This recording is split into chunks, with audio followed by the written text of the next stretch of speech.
What's up, everybody? Welcome to another episode of Not Riders Podcast. Today we got a special guest in the house, Mr. Justin Adams. Hey, what's going He's on? coming all the way down from Houston. He is a Huntsville origin. He did graduate with me in 2013. So he is an entrepreneur. He's been he is one half of the of his business, the interior design. If I'm not mistaken. Yeah. Interior design. He graduated from Texas A&M. I want to say in 2018?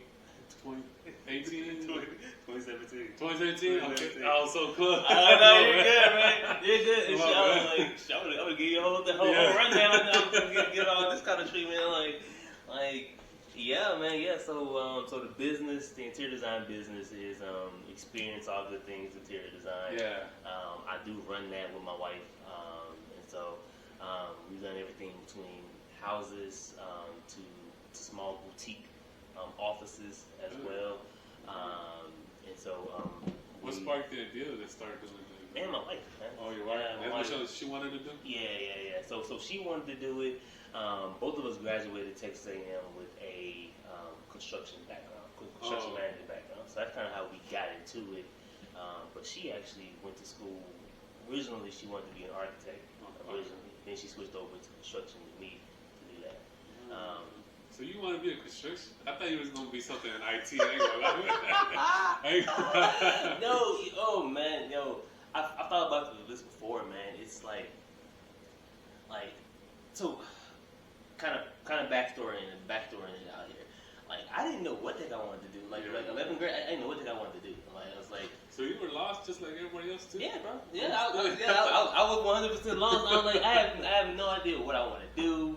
All those possibilities out there. You know, people say you can do whatever you want to do. I'm like, okay, cool, but that doesn't really help me as far as what the heck I want to do at this point.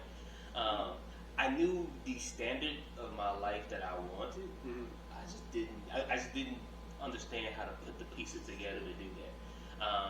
So I knew that math was my strongest subject, and I knew that science was like a close second.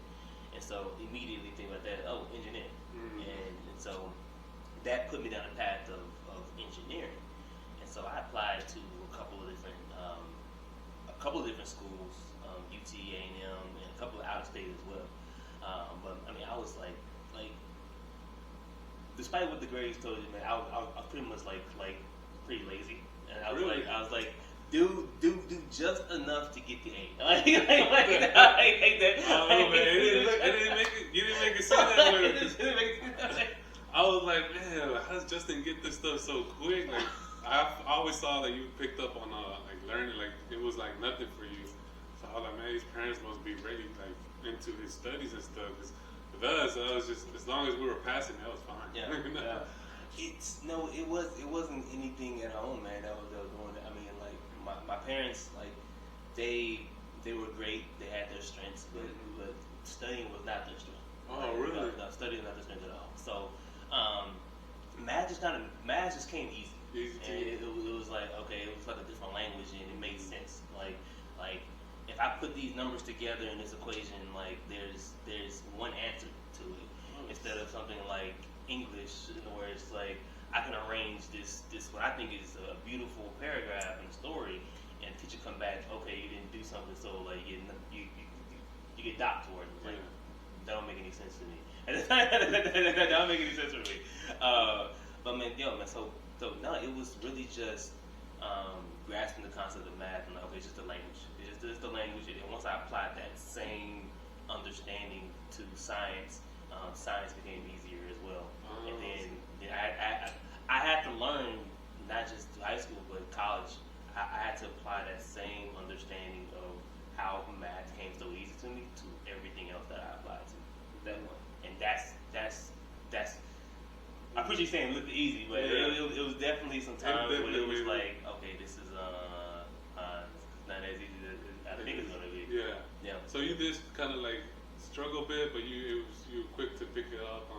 Yeah, I was pretty quick to pick things up, man. Pretty quick to pick it up. And I was blessed to know a lot of different times I was actually able to share that information as well. Yeah, I was like I tutor people too. Yeah, I was about to say, because the way you're explaining right now, it seems like, oh man, you could be a great like tutor, because there's a lot of people out there that kind of struggle, especially with math. I think math is one of the strongest things that I've seen, like even myself, kind of struggle a lot with. Yeah. But which is weird, because when I took the little SAT test or whatever like I went to Lone Star to try and get the basics out the way. My strongest one was math. Yeah. And I just guessed through everything. I just did, whatever was what I thought was best option. I just guessed through it all, and somehow I ended up with an 80 in the score. Right, because you can use the same thing that got you that one answer. Like you can apply parts of that to the next question, and so parts of it still trickle down and apply upon themselves at that point. Like I said, like English and all that stuff, like no, it's completely different from section to section. We start talking about grammar and all that stuff. To me, anyway. So. No, you making it seem like school is so easy. You make me want to go back to school, man. The way you're explaining it is kind of like, I feel like that's what they try to explain, but they kind of, like your native explaining right now is actually making more sense than some of the teachers tried. And they're not trying to talk down on the teachers, though. It's just like, I feel like since we're younger, we can relate to how it is now. They're probably teaching it way how that was back then. I've learned that that the school system, not just Huntsville High, but like the school system in general, the essence of school is a system, and I don't know how deep I can actually get on this, but like it's a system in place, but it's not necessarily, it's built to teach you how to memorize and regurgitate, but it's not built to teach you how to actually learn. Now the system is like that. Now, you have individual teachers who go above and beyond, who actually care about the student and actually want you to actually learn and like want you to apply these things out beyond there as well. And it's really finding the balance between the actual school and the set of teachers that are actually going to pour into it. Because not everyone, people become teachers, but not everyone has the gift of actually teaching something at that point. And you need that, because everyone doesn't learn the same at that point. Case in point, when I was in college, there was this one class that like I think I ended up making my first ever C. Really? In college. First ever C was in college, and it was some kind of like anthropology class. And like information seemed legit, like seemed easy. I mean, I was studying the material, and I was legit studying this thing, and I just succeed all the way through, and I'm like, well, what the heck's going on? And I had to really learn, okay, like, I have to learn how I learn. Because in high school everything came easier to me as far as understanding-wise, I never really learned how to actually learn anything beyond a certain threshold of difficulty at that point. And so I had to retrain myself on how the heck do I actually learn to get these things here so I don't get this C anymore. And so when you're talking about teachers, like, they're having to see each student as an individual. How do you learn? Like some students can learn just by taking a lot of notes and then highlighting, reading stuff, and then going back over multiple times and actually learning it. Some, they got to put their hands on it, and tactile learners, and actually going through. And then a lot of times you have to apply that information that you're teaching them, which is totally new, and sometimes to things that they already know. And that helps bridge the gap between what you're trying to teach them and what they already know at that point. But the only way you're able to do that is if you know the kid enough to know what they're already into. What already, like, oh, this kid has a interest in art or in money. Let me tie as many things as I possibly can back to a thing that they actually like doing. That's going to make them learning this new skill or this new subject a lot more easier at that point. But again, all of that is a lot more work, and sometimes people just aren't in a position to do it. So would you say, like, for the school systems, like how we went through high school, knowing now, you think back then if the some teachers would have kind of like took us after school and showed us in a helpful way that we could learn, you think a lot of people would have been taking school a lot more serious and stuff? I think so, because they'd be more invested in it. They'd be more invested in it. And then if the teachers understood more so of what the student wanted, like as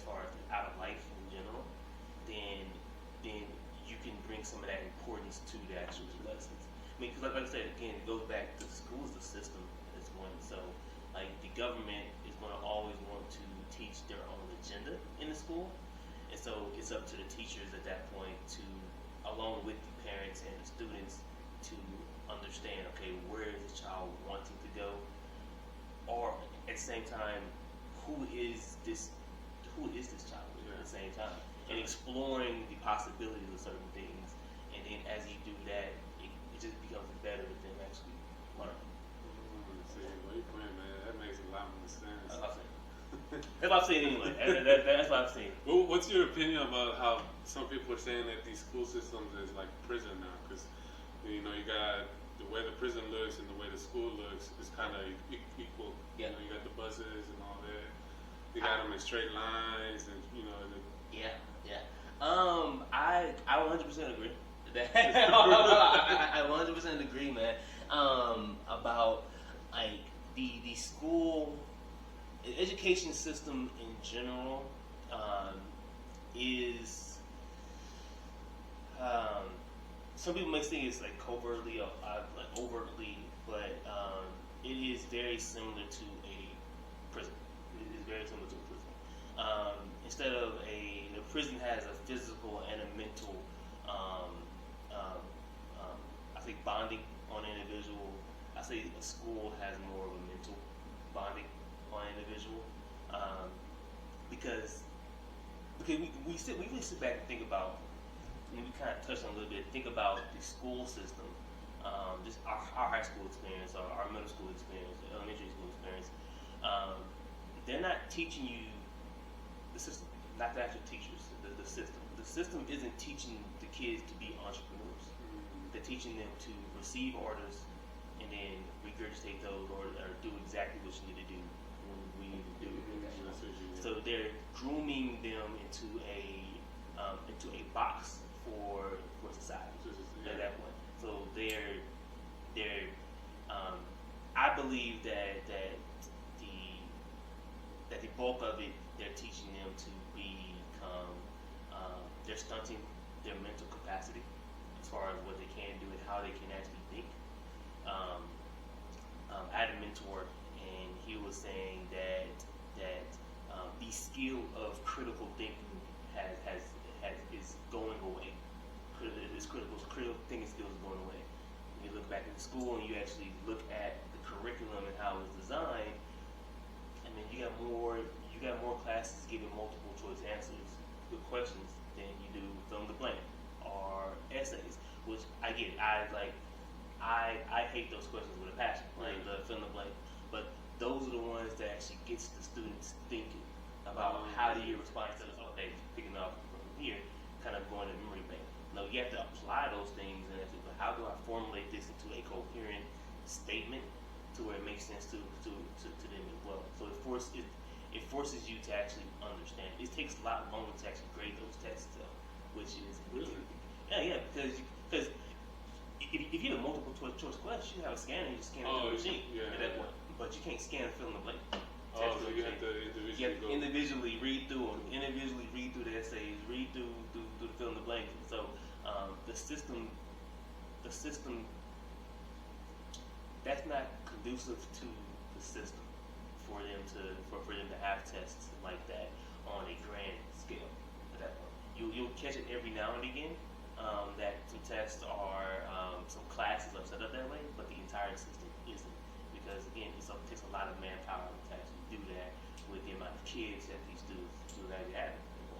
So, man, that's freaking crazy. I didn't realize how that was. I guess I really don't pay attention that much to the school system and stuff. I should now that I'm a parent.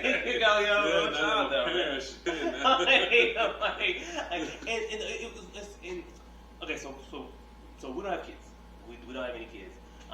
But I'm thinking about these things now, and just about like how much the development of a person in those early years, from birth to the time they graduate, how much development can you instill within a child between then and there? Take for instance, before I say that, beyond high school, you can retrain yourself. beyond high school, beyond college. Anybody can retrain themselves to do whatever they want to do. It takes a lot more energy to do that beyond that point, because you have all these years of experience, all these years of these habits ingrained into you at this point that you literally have to rewire yourself at each and every point. Whereas when you were a kid in teenage years, you probably had like 10 things going on at a time. But you're an adult, now you got like hundreds of things going on. You got not only your own health, you got when we're husbands, you got taking care of your household. So you got taking care of the people in your house, got to take care of the physical house, bringing home income that sustain them. You have a child now at this point, so like their health at the same time, and then like your family, extended family outside of that going on. Your vehicles now you gotta make sure they are maintained and everything. You still gotta get to work, other things. You have a lot more different concerns going on at that point. So it's harder to establish those habits beyond those years. So I've been thinking about those earlier years before a person graduates high school. How much can you actually ingrain in the individual? And I think back on athletes. So those who were in athletics in middle school and high school, where they had to work out almost every day. Yeah. How many of them, on a percent basis, are actually still working out post high school? Because I know I ain't. But hey, compared to those of us who weren't in athletics at this point, the numbers are greatly skewed in their favor of them who have maintained their workout regimen post graduation, because they've already had the habit built into them of going to the gym, getting the workouts in, feeling the pain already. They got ingrained. Not every one of them still does it. I've seen some people that haven't done it, but a lot more percent bases have than those who didn't first. Yeah. And again, those who have not went through athletics, they just have to build that discipline and build that habit up from them to do so. And that's one example. Another example, talking about teaching kids up or just how important it is those first couple of years are to the growth of the individual is same thing when you talk about socializing children. Like when children are young, you want to get them around other children. Mm-hmm. You want them to experience different things in life. Like, oh, okay, like that way when they grow up, they understand that they know how to deal with certain things. Same way, not saying people are animals, but same way when you get a new pup. Like one of the worst things you can do is like keep the pup isolated, like until it becomes 2 or 3 years old. Because then you have people coming over, it doesn't know how to behave itself. So, but when it's young, you want to teach them, hey, go out and actually play with this other dog, play with this other pup. Have people come over, like touch the dog, and like that's when you start training them on how I need to brush your teeth and everything, and that's when they're more open to all those new things that they're doing. But later on, it becomes harder to train them to do something Once they get a little older. Yeah. Oh, snap! No wonder my dog ran away. Man, see, you don't think about that. I mean, as me in high school, never thought about it that way. Because the only thing I thought about was, I gotta find a job and start working, and that's it. That's all. Like an average for like myself, that's all we thought about. Just how do we get a job and what to do from there. Or even if you decide to go to college, what do you want to, you don't even know what to go for at school. That's why I went to Lone Star to get the basics done and see where I wanted to go after that. I know from starters I wanted to be a cop. Yeah. I actually did try. I just couldn't pass that test. I guess that my critical thinking wasn't up there either. It's all. I feel like it's like the test makes so much sense. It's just smart ass questions, but it's just like it's just like by one little word that throws the whole question around. Flip the whole question around and stuff. But that's the thing that I feel like even when I like talk to my nephew now, because my sister-in-law is always on their studies and stuff, so that's probably why he knows what he wants to do and stuff. Yeah. But like us, that we didn't have people like that on top of us, we were just like, man, I just want to work. And mind you, so I wasn't thinking this way when I was in high school. Like things came easier to me in high school, but like I told you, I still didn't know what I wanted to do. Like I ended up going to college for engineering. Found out I went to school for engineering. Found out what engineers actually did when they graduated. And I was like, I don't want to sit behind a desk my entire life after that. to the computer. And so I switched. I switched over. But my scholarship and everything, and again, still a little lazy individual. I looked at the curriculums across the board and was like, okay, which one of these is going to allow me to transfer the most credits over? And I'm already listening on campus about like chemistry, like people are like, oh, chemistry sucks. People late up in the hours of studying this chemistry, and I'm like, no, I'm not doing chemistry. So like every curriculum or every degree that had chemistry in it, I was like, I'm not switching into it. I'm not switching into it. So that's how I ended up in construction. And I was like, I could get most of my credits moved over to construction, and I don't got to take chemistry at that point. That's how I ended up there. But I wasn't thinking like this until I graduated college, man. Like so. Yeah, man. And I'm understanding now is that everyone starts somewhere. Everyone starts at a different part, and they have different obligations they need to tend to. Fresh out of high school, like I was making money in high school. I had a part-time job as well, and like I already knew like, okay, I need to make money as well. I need to make money as well. But other students didn't have to do that. They could not do work, and they could focus on their studies, and they're like, oh, I want to become a dentist. Like for instance, I saw do you remember Carly Culver? I think I remember. There's like she was a set of like AP students, and so her family owns a dentist. Really? Yeah. So she actually went through college in a dentistry program to become an actual like she's within that industry. I don't know if she's officially trying to do a dentist or not, but that's the industry that she's in now. Now she works with her parents in their dental office at that point.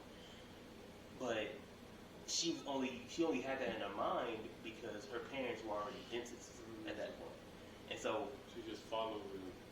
I mean, it's a. Could it be? I've had a full conversation with her to actually understand like what that path was like, but I use that as an example because where you are today and what you've grown and what you've established, we all gotta understand that we're just pioneers in this. Like one of our biggest goals is to take what our parents have done and build upon that. Build upon it as much as we possibly can in our lifetime, and so then pass that information, as much training on to our children, our grandchildren as possible, and then hand that torch over to them. Like, hey, like here's what I was able to do with this thing. Now it's your job to expand upon this. You can either make this thing bigger, you can make this thing wider, like you can make this thing deeper. Like it doesn't matter. Like your only goal is to make this thing bigger and better than I have at this point. And it's not just a business, like one business. Like just because I'm a dentist don't mean my kids have to be dentists at that point. But what I should be instilling in them, okay, how I have viewed the world, how I've seen the world operate, dealings, engaging with individuals, how is my experience running a business in the conversations I've had to have socially to get to do that at that point. That's what I need to pass down to the kids. Becoming a dentist, becoming a doctor, okay, cool. The specifics of it, I can pass that down as well, but it's more important to pass down those soft skills and the other skills of sales, running a business, at that point, passing those down to your children at that point, and then they get it at an earlier age. So so you started the business at say 45, but they're able to start their business at 30. Then their kids are able to start their business at 20 at that point. And so you're shortening the amount of time that it takes for them to get to the level that you're at, and that way they can pick it up and continue going with the way you want. Man, that's what I'm thinking. Man, you pretty much had it set up already. Man, because I'm I'm just not learning like what you just. I'm just not learning that. I'm 30 years old, so I'm just. I'm 32, bro. I'm about to be 30 as well, man. You feeling it? Your back hurt and everything? Oh, nah, man, nah. It was, which was wild. It was. I wasn't taking care of myself. And I felt it, man. I really did feel it, and yeah, because late 2019, that's when I kind of just stopped taking care of myself, and I just blew up, and I started feeling it. So then I was like, man, I'm too lazy to go to the gym, but I get up and go. But right now, I kind of like control the way I eat. Yeah, that's what I've been doing, control the way I eat, and kind of stabilize, keep it balanced and stuff, and that's been what helping me out and stuff. So. Yeah, man. Like in this topic of food in general, man. That's what you put in your body is so huge, bro. Like it's so huge. And that's what I try to explain to my mom is because she thinks you need to exercise and walk at least 30 minutes a day, and that will be, that's how you stay healthy. I'm like, yeah, I mean that helps out, but it's not just that. It's more of what you put in your body. Yeah. That's what it is. Is what I eat. It's if my take on it is, and I only speak from my experience. My take on it is that if I had to choose one to start out with, I would choose the being active. I would choose being active if I had to choose one, and then backdoor with the food later on. There are studies that show that if you take the same two individuals, male, 30 or whatever, one smoker, one not, or one drinks alcohol, one doesn't. But the one that does drink alcohol, or one that does smoke on a regular basis, if they work out consistently every week, they live longer than someone who doesn't. Even though they haven't smoked, they haven't drank anything. It's the fact your body's moving at that point. And so your body needs to move to continue. That's really how you stay young. That's the big part of how you stay young is your body moving. You conditioning your body to just continue to stay active. The food is important as well. I'll say if I had to say, exercising like 51%, and then eating is like 49%. To like from what I know now at this point, because then like what you put into the toxins you put into your body, the amount of food what you put into your body as well plays a big part on how your body utilizes that too. And I look at cultures cultures in Africa, or like a lot of Asian cultures as well, where they have a large older population, and their elderly people are still living to like 90, like almost 100, and they're still moving too. And it's not intense workout. It's just they probably just go for a 30-minute walk, and like that's. Your body doesn't need a whole lot, right? Your body doesn't need a whole lot. It's just that combined with that combined with the food to actually like supplement what your body's already doing at that point, like that works. But it's when I try to do both at the same time, I failed miserably. Trying to do both at the same time, I failed miserably, it wasn't until I started just kind of I got back to working out because I was pretty fit through college. After college, I came back off. Didn't really like diet with crap, working out with crap. It was only recently that I did start back to working out consistently, and I wasn't doing anything. I think at first I was just doing 20 push-ups, like that's all I was doing. I was doing 20 push-ups. That's all I was doing. Then I built on that, like, okay, 20 push-ups, found a little chin-up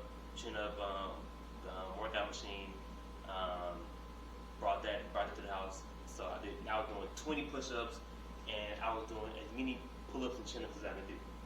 In the beginning, I was only doing 3 in the beginning. I was only doing 3 at a time. Like, okay, that's my max. Like, so 20 push-ups, 3 chin-ups, 3 pull-ups. Next day, I do the same thing. Then I eventually added on a little, like 2 ab workouts, so like sit-ups. Just added 20 sit-ups. 20 sit-ups, all right, push-ups, pull-ups, chin-ups. Then I went back, I felt some pain in my knee and my ankle. I really haven't worked out my lower body as much. let me add back in some of those. So 20 push-ups, chin-ups, pull-ups, sit-ups, now 20 squats added up there as well. And then I started adding in the lunges in there. Then I added in dips in there. Now it's like, okay, can I increase those numbers just a bit? So now instead of 3 pull-ups and chin-ups, I'm at 6. Now consistently going back to back. But I mean that worked for me. That worked for me. Just slowly building it up from there. And I've physically seen it too.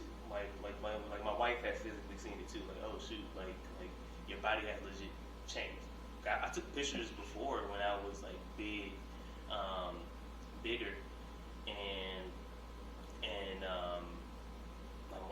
I can show you the pictures of when really? I don't really remember you being big at all. Not in high school. Okay. No, not in high school, but like post college. Yeah. Towards the end of college? No, it was probably say like 2 years out of college. 2 years out of college. It was where I really slowed down. I was still pretty fit between like high school and college. Still pretty fit. I mean, I walked to school every day. Really? Yeah. I remember one time I went and did some running around the laps, and I remember seeing you walking. Yeah. I think it was like when school was about to start. Yeah. And you were doing something with like an after school activity, or I don't remember what it was, but you were walking. You had your backpack on. You were walking. You're walking through the trail. Field. Yeah. So we live in so there's a housing community across the street from the actual bus station. Bus station, but it's some community center right off in okay. Right there by the park right there. Yeah. So I actually lived in those communities. Oh, really? Yeah. So we walked to school and walked to school every day there. And so that was one thing that kept me getting pretty fit. I did some things in high school too. Yeah, to stay busy in school. Yeah. Did you play football too? Middle school. Oh, in middle school. Yeah, middle school. Yeah, I was too lazy to do it. I was like, that's a lot of work. That's a lot more work, man. So, but no, I did wrestling part of the year. Quit that because it was too much work. It was like come practice every day, and then on Saturdays come in, and then I did a couple of events. So I'm like, and y'all doing too much. So I was like, I was done. I mountain biked for a year when they first got it online there at the school. That was cool. Didn't do it again after that year. And I was like, that was an experience. I already done with that. And then Flagman senior year. Oh, you do? Oh, I do remember that. Yeah, Flagman senior year. And the only reason I joined Flagman is because they said that if you did Flagman, then you get 2 free prom tickets. Oh, really? Yeah. Oh, that's my only reason. That's my only reason. That's my only reason for doing it, man. I was like, 2 free prom tickets? I'll be a Flagman. Bet. The one sport I do regret not trying out for it that I never thought I was gonna like, but I actually kind of like doing is tennis. Tennis? Yeah, tennis. Yeah. And that's actually, you never think it doesn't seem that much physical, but it's actually a lot. Yeah. Because you got to run full speed back and forth. Back and forth, got to catch them all. And that's something that I wish I would have been able to get more into. Yeah, that's why I'm trying to get because I know my wife wants to get my daughter into soccer. Yeah. And I'm like, I don't want to do. That's obviously so. That's obviously so something that's so obvious to do. Like, no, I don't want to do that. Do it, bro. I want her to do volleyball, basketball, try out for tennis, softball, that. Yeah. I know my niece is starting softball soon, so I'm actually ready to see that. See how that, to do her doing that and stuff. So I'm excited about that. I told my wife, finally my wife to agree. And I was like, hey, babe, whenever we have kids, I want my kids to be in soccer. Oh, really? Soccer? Yeah, that's the most popular sport for, I guess, because it's like the running and it gives them. Yeah, cardio. The cardio, the benefits to me, like beyond just the sport, makes more sense to me. It's like, okay, the cardio, consistent cardio, running back and forth. Yeah. So if you ever need to run long distance anywhere, like you've got the conditioning already from soccer. And then I just recently got really into soccer. Watching this anime. Who's your team? I don't have a team. Oh, you don't have a team yet? Don't have a team, bro. Don't have a team. I only got into soccer because so when the World Cup, yeah, when the World Cup was here, I watched like one game and I was like, okay, this is pretty nice. Cooled off a little bit, and then so I'm really big in anime, and so there's this anime called Blue Lock that is a sports anime centered around soccer at this point. And so like that anime really got me into like it taught me about soccer, and it really got me into like, oh, like, soccer is actually legit. Like soccer is actually legit. And so I was like, yeah, the guy did soccer. They can do more. They can do more, but I at least want them to try out soccer for a period of time, just get that conditioning in. What's your thoughts on, we just got past the Olympic Games and stuff. What's your thoughts about how the USA team has actually been sponsoring more and more for the African people, like you had Simone Biles, if I'm saying it. Simone Biles. You had Gabby Thomas, Sha'Carri Richardson, is it Noah Biles, I think? Noah Lyles. Yeah. You have them people. Yeah. Majority of them were from Texas, but you have them that were representing, the Black Americans, but USA and all that. But like the main focus is that you have the Africans that are kind of just like so athletic, so competitive. They're representing a type of sport that because you got them in football as well, basketball. So there's like representing them to be in such an athletic type of culture, people. Yeah. What are your thoughts about all that? And if the opportunity has come for them to get the light shine that they want, and that fits with their brand, then I'm all for it. Like, I'm definitely all for it at that point. Where I would have an issue with it is if it didn't align with that, or if it was directly attacking the community at large. But from what I've seen, and I'm not saying I've seen all of it at all, but from what I've seen, it doesn't seem to conflict with what I think that those athletes want to do at that point. And now just the pure athleticism from the individuals that competed, I would say, like some cultures are more athletic than other cultures are, just naturally athletic. But at the same time, if I sat here and said that training, hard work, and dedication weren't a huge part of them winning those medals, then I'll be lying. I'll be lying. Like, because Usain Bolt said himself, like he had this quote. He was like, he trains 4 years to run, I think it's like 10 seconds, something like that, to run 10 seconds. And people won't train 30 minutes a day for what they want to do in life at that point. And so, like, you be naturally good and you be good in your community, but to be great on a world stage takes the dedication, takes the effort into doing so, into committing to that. Because I know that for them to be as great as they are in doing that, they put a lot of time into it. They put a lot of time. They make a lot of sacrifices on day to day. They have to probably say no to their families, say no to just friends, hanging out a lot of times to do that. And I don't know if me personally, I don't know if I would care about that accomplishment enough to do that, but they do at that point. So yeah, man, I say that.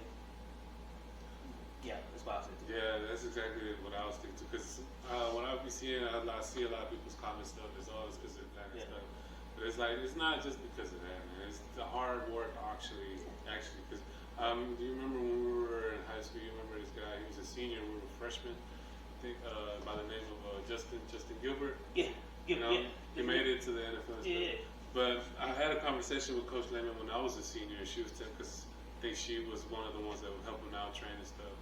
But she was like, yeah, Justin, he may seem cocky stuff, but he wanted you to believe that he was naturally just that good. But in reality, behind the scenes, he was running down Bearcat Boulevard with army boots and weights and stuff to get to the speed that he had.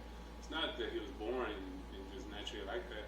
He actually had to put the work, but he just didn't want you to know that he put the work. Yeah. He wanted you to think that he didn't have to work that hard and stuff. Which is wild to me.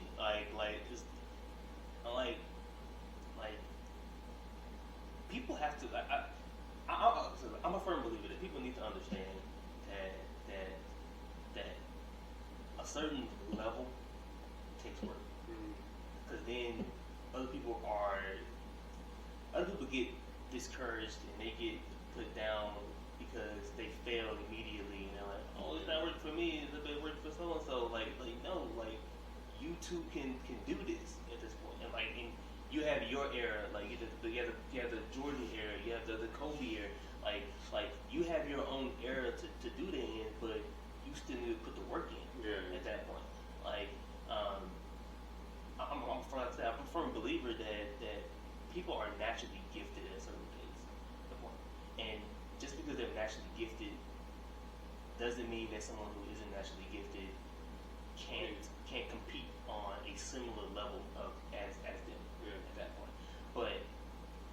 But just because you're naturally gifted, you're great in your community. But when you get to the actual stage, with everyone around you, I think you went to play for the Browns, right? Yeah. When you get to that stage and everyone around you is naturally gifted, it boils down to the work you put in off the field at that point. That's what separates you from everyone else at that point. And so, I didn't know the story because I didn't talk to Justin Gilbert. I know I've seen him before. Oh, you actually talked to him too? No, I haven't. Oh, I've never talked to him personally, but I get that because I've seen him before. He did give off that confidence and cocky vibe. I didn't know that he wanted people to believe that it just came naturally to him to do so. But it makes sense that he was actually putting in the work on Bearcat and actually putting the work in there. Yeah, because if that was his dream to make it to the professional levels, then you had to put, especially when you go against college levels. You went to one of the top schools here in Texas, so obviously you probably saw the competition that was out there too. Yeah. Speaking of that, how was college, man? Because I wasn't old fool since we got out of high school. Yeah. So seeing all these other perspectives and opinions of other people, a lot of which was always talking about how school is just so expensive now, and I know Texas A&M for out of the state is almost $40,000 and stuff. Something like that. So Something like that. how was that that type of university level for you? Especially coming from Huntsville and then moving to what was it, College Station? Yeah, College Station. Moved to College Station. It's no. So A&M wasn't that different from high school? from high school from a community standpoint. Oh, really? No, not from community. College Station, when I went to college a couple years ago, it was just a college town at that point. Outside of the actual stadium and outside of the actual campus, there was nothing to do in college outside of that what was going on campus. We still had to go over to Austin and come back to Houston to actually do things at a certain time. Yeah. So it really wasn't that too much different outside of the actual school. A lot of Huntsville graduates were there too. Really? Yeah. So a couple of classmates were there as well. I think Benjamin Ratke was there. What the heck? Yeah, Benjamin Ratke was there. Ethan Nash was there as well. There was another guy who was, I think he was a senior too when he was a freshman, but his name is Cleveland Jones. CJ. He graduated from Texas, and he's actually a teacher and a coach at Huntsville High now. Oh, really? Yeah. So that's crazy. So he was there. socially, it wasn't too much different, man. I mean, like you got the people who were in the boots and the country vibe here in Huntsville. It's the same thing over there, right? It's like a lot more of them. Don't get me wrong. There's a lot more of them over there, but it's just kind of the same similar vibe there. And college was amazing, bro. Like, it was truly amazing. And I think go to any college parties and stuff out there. I do go to a lot of college parties, man. But do you think partying a lot kind of messes up your what you want to do, like to your school studies in college? Because even like I was working while going to school and stuff, but I would fall behind on my homework, and that's what kind of discouraged me to continue with school. That homework is actually a big deal, and in Lone Star it was actually a big deal and stuff. I don't know how it was for A&M. You had homework, and I'll say with partying, partying can distract you from your actual studies and the reason you're actually there for. And I use the term distraction purposely, because partying is just one aspect of a distraction that could derail you from any plan that you want to do anyway. Hanging out with your friends could be a distraction, like too much of it. Alcohol can be a distraction certain times as well. So my thing is, you had to do it in moderation. If you were gonna party, you did it in moderation. If you knew you had an 8 a.m. test the next morning, then you're already shooting yourself in the foot being out partying the night before. Like, you think you're doing that. If you're going out the entire weekend, every single night partying, then it started taking a toll on you at that time too. And then not all parties were good parties. I'm being real. Like there was some parties you just didn't need to be to.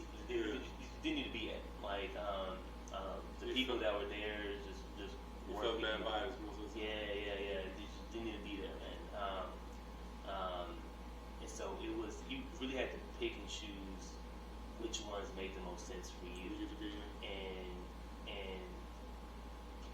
don't allow it to become so much of your world that it distracts you from what you actually came to do, which is study to make more out of your life at that point. So do you believe that, because there's also these statements where college degree doesn't mean anything no more, it's usually more about your experience now. So do you believe that a college degree kind of just narrows it down to not much of what you want to build out of yourself? Or? Okay. Can I be honest about this? Yeah. Okay. I've been honest the whole time. My take on college is that I truly believe that from an education standpoint and your status in life later on, college is a small part of it. A very small part of that. There are certain career paths that you need to go to college for. Like if you're going to become a surgeon, I want you to go to college. If you're going to become a lawyer, if you're going to become a doctor, I want you to go to college. Things like that are those really technical things.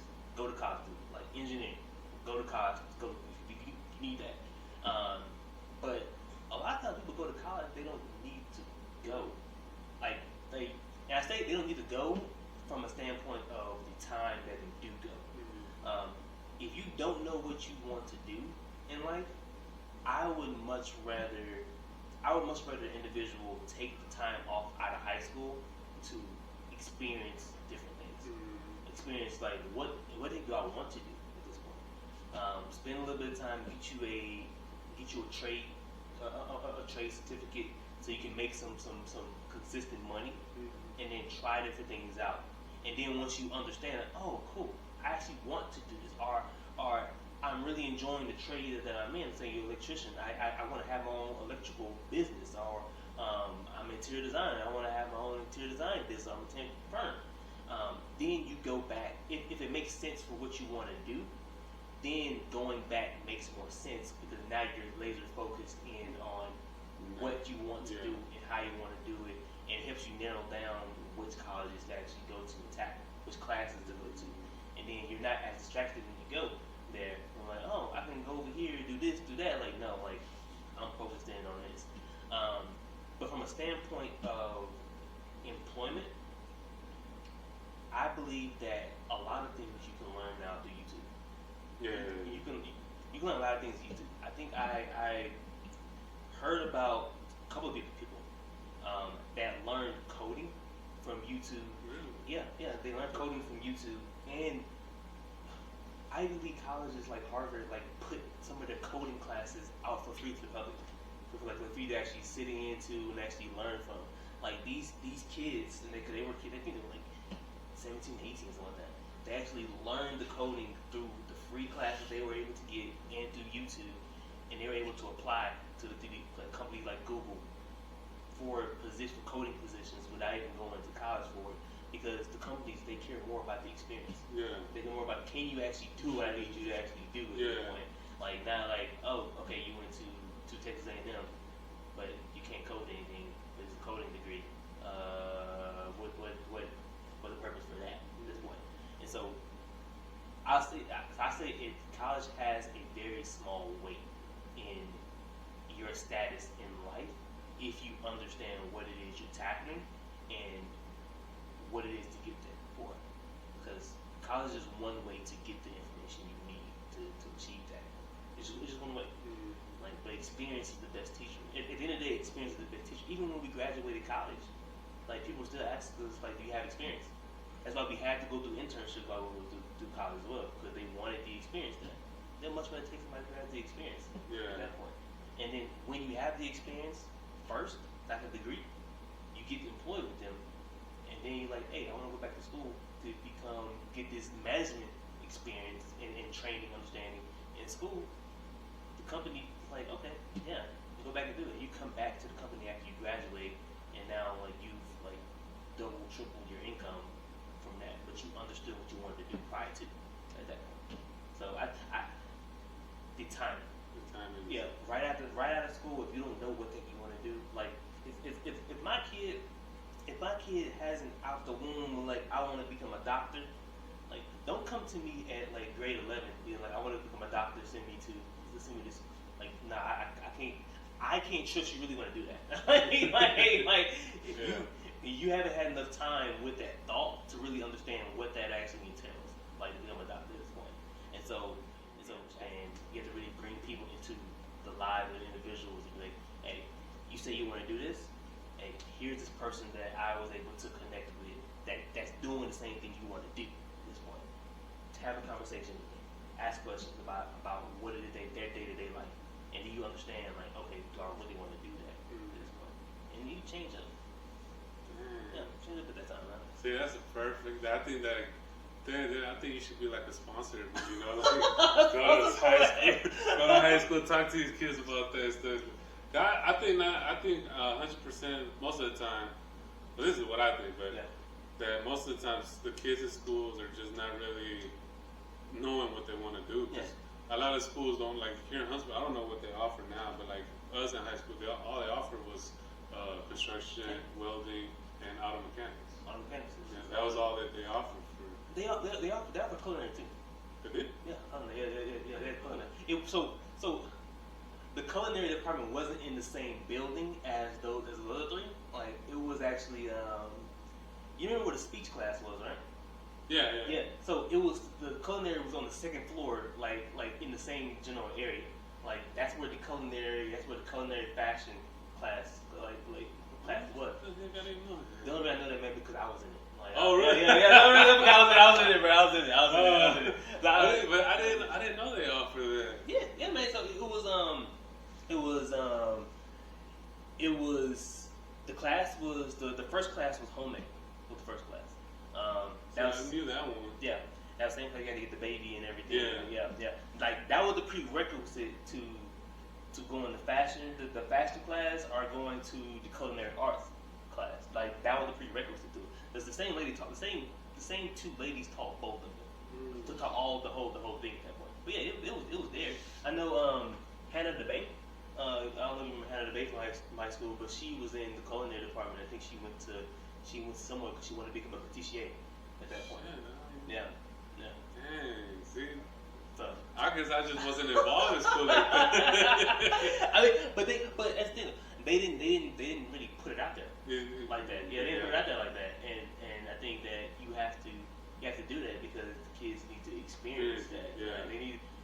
They experience those intro classes so they can understand like what they actually want to do. Yeah. Like, yeah. Because what's going on right now, what I've been seeing, like even when you told me when you came in, you didn't know that Huntsville updated their football field and stuff. I think So like, that's what I think that they're just mainly focusing is on their sports departments. You know. I mean, remember school's a system. Schools. What brings in the most money? Football. The sports. The sports department brings in a lot of money to the schools. Yeah. Like people want to come back and invest. Alumni want to come back and invest in the school. Some people want to have their names on buildings and stuff like that. So like you gotta really you gotta follow the money. Like where the money is, and that's where they're really gonna push to that. And even from a standpoint, on a bigger standpoint of not that, but if you really pay attention to where the world is going and where the focus is going towards entertainment.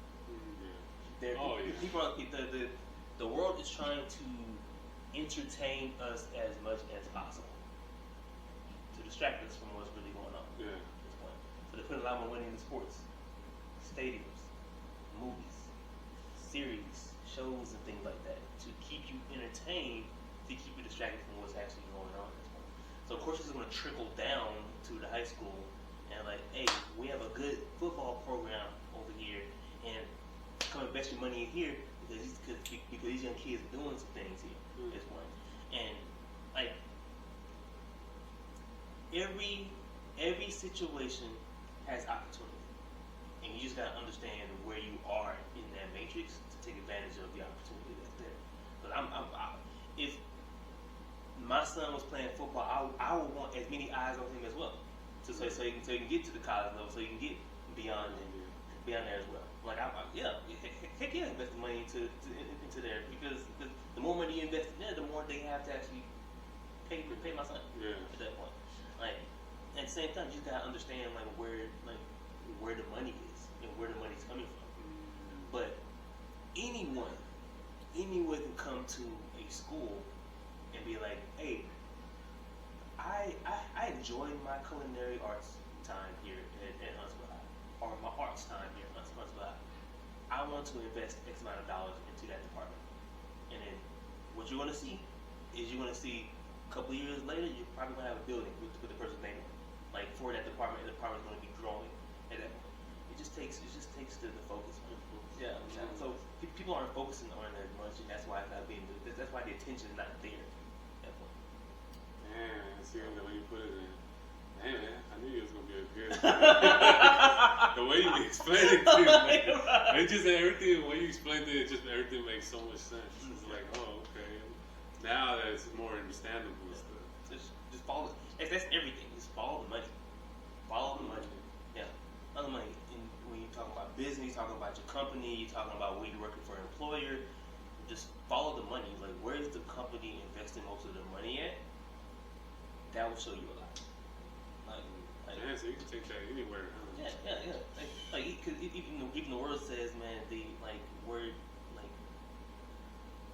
your money at is where your heart is. So just always follow the money. Look into my company, make sure I get my raise coming. Hey, man. So how is it now? How do you feel when you driving through here, through Huntsville, you know, the big difference, how everything is, how would you feel, how the changes is from 10, 11 years ago? Because you left Huntsville right after high school? Yeah, man, I went to A&M right after high school. I was still back and forth. So I didn't leave until like 2 years out of high school. So probably 2015 is when I actually said all right, I'm probably not coming back here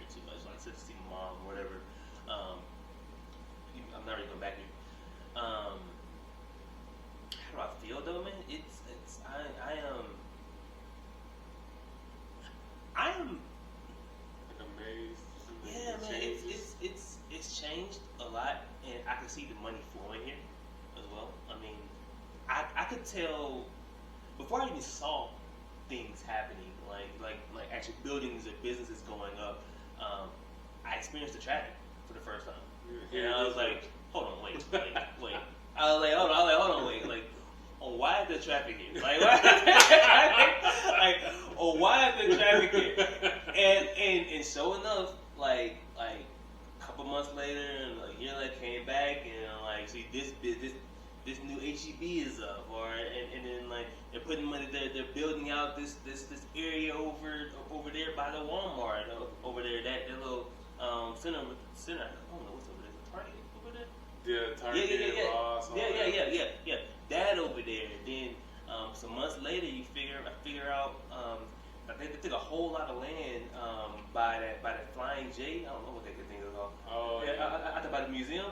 They got a lot of land back there, like that they're gonna start building their whole a huge subdivision, like that's like comparable to Elkins Lake, is what they say anyway. Yeah. They say it's comparable to Elkins Lake, and so it's like, okay, like something's happening, something's happening here that's bringing people here, which is bringing money here, funds here, which is it's from an economical standpoint, it's great for the city.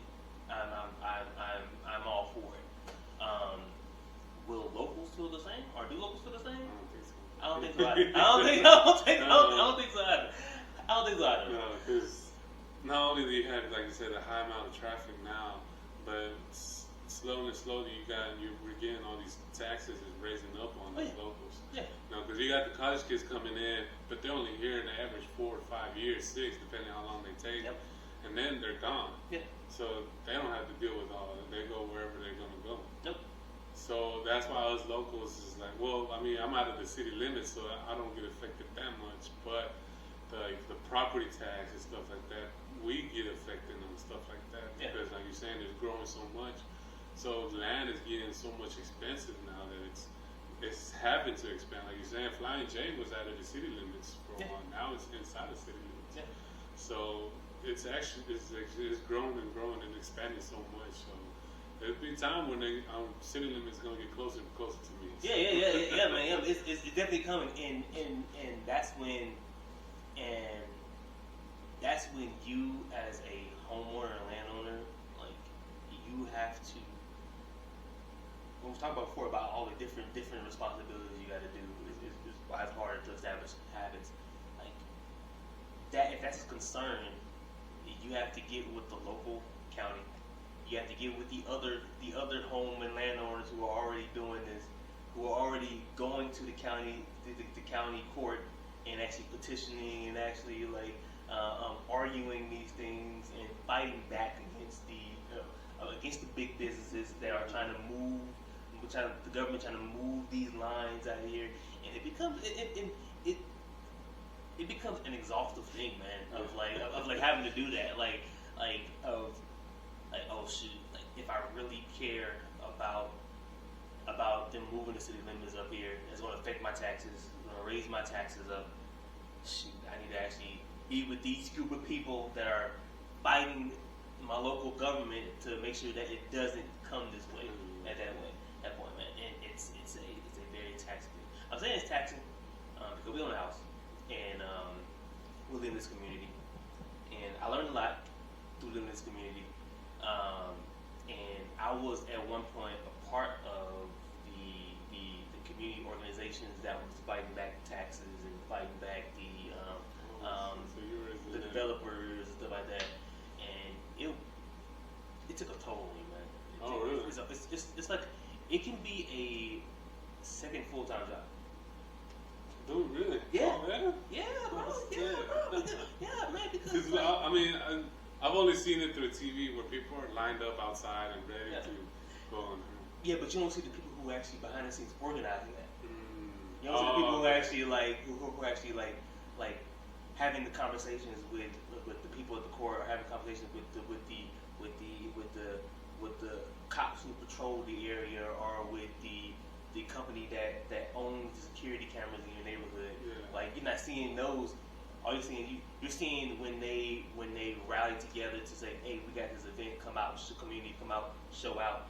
at this point, and definitely see the lines and everything happening.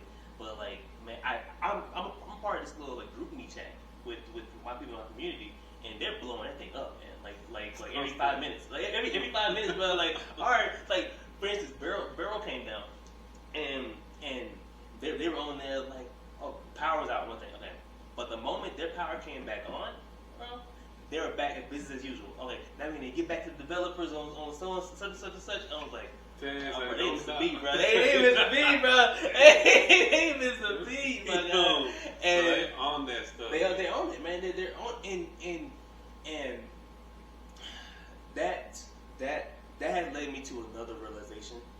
Just this conversation and just.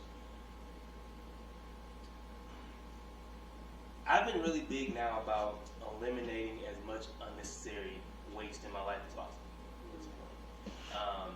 Because to really be involved at the areas that you really want to be involved in, it takes time. As a man, my responsibility is to live the way that God wants me to live.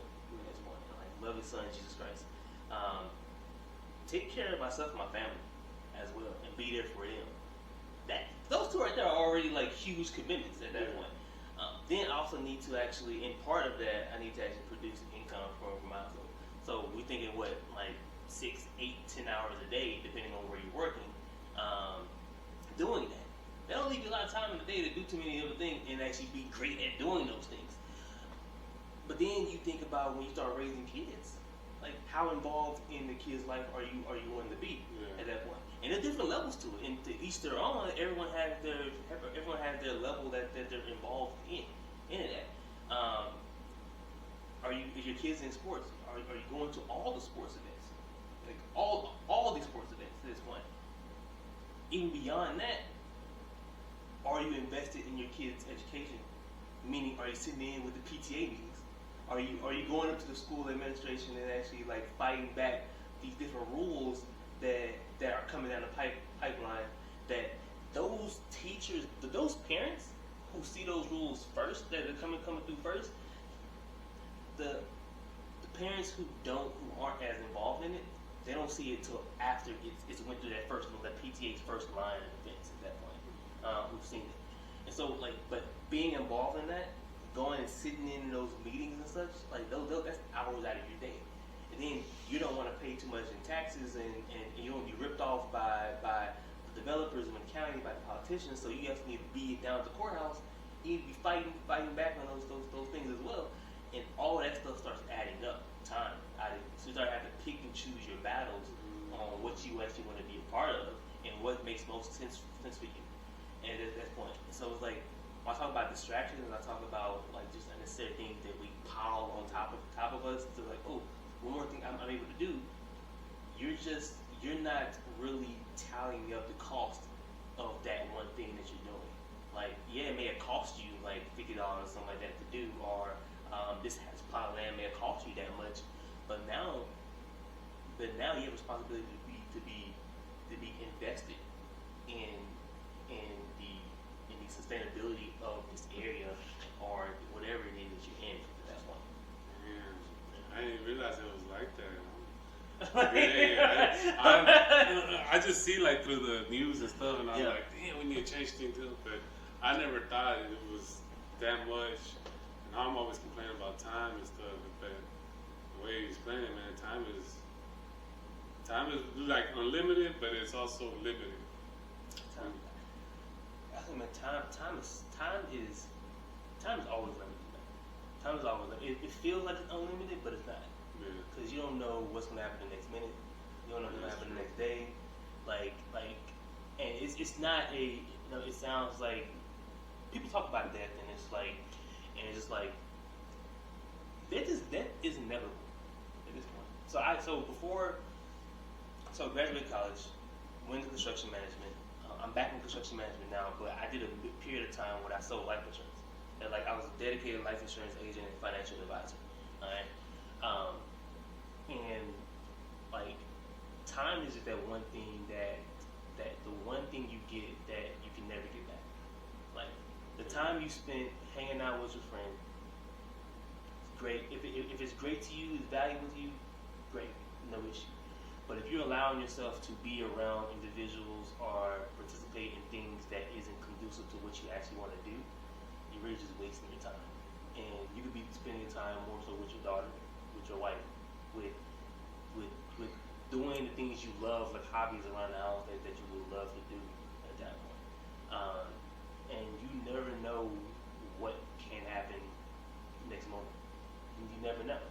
I mean, in other words, value everything you have within the time that you have.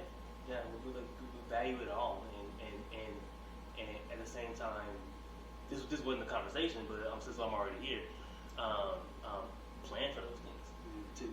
Like, if you know you're gonna die, plan for that. Have your will set up. Have your conversations with your family on what happens if this happens. What happens if both of us, if both me and you were to pass away in a car accident? What happens to our children? Who takes care of our children at that point?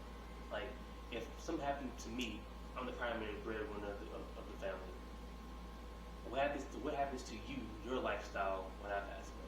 Like, so now you got to do X, Y, and Z now to just continue making it at that point? Like, no, I have the time to actually set plans in place to avoid that this time. And then when I set those things in place, I value every second of time, because time is a currency. Like, it's easy if you think of time as a currency. If it's like money, everyone starts out with the same 24 hours in a day. It's what they're doing with those 24 hours that's either impactful for them or not impactful. You look up 10 years from now, like, shoot, I didn't do what they don't want to do at this point. And what's impactful to somebody in that period of time is only really between them. That like what you could see as impactful in an hour could be totally different than what I see as impactful in an hour. And so you just gotta really understand that. But I'll never say that time is infinite. It's definitely finite, and it's one that can be snatched away at any time. Yeah, just. Right. Hey, I'm bring a tear out. No, man, that is true because I don't know if you knew, but us growing up, I lost my dad when we were in intermediate school. We were like, I lost when I was 12 years old. Yeah, so growing up, I had pretty much had to. Well, all I have right now is nothing but memories. But like you're saying, time is so valuable.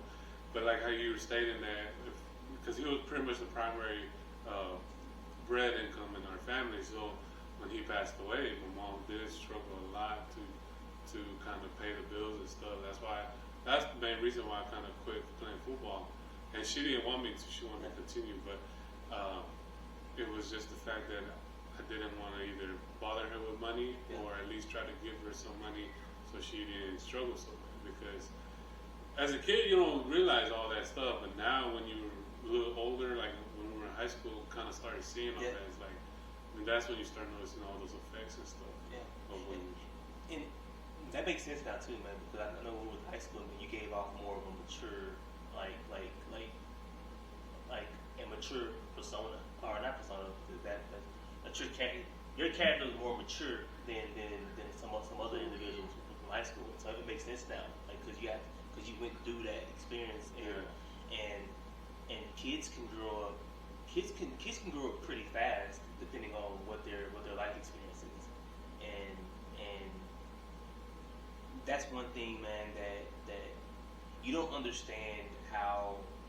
Sometimes people don't understand how lack of decisions can affect not just you, but how many other people they actually affect. I'm pretty sure your dad didn't. Your dad didn't know that he was going to pass away when he did, and he also didn't know what the impact was going to be on your mom and on you, like beyond that time. Yeah. And you think about a person's legacy. Legacy isn't just for famous people or celebrities. It's for each and every one of us has a legacy. Yeah.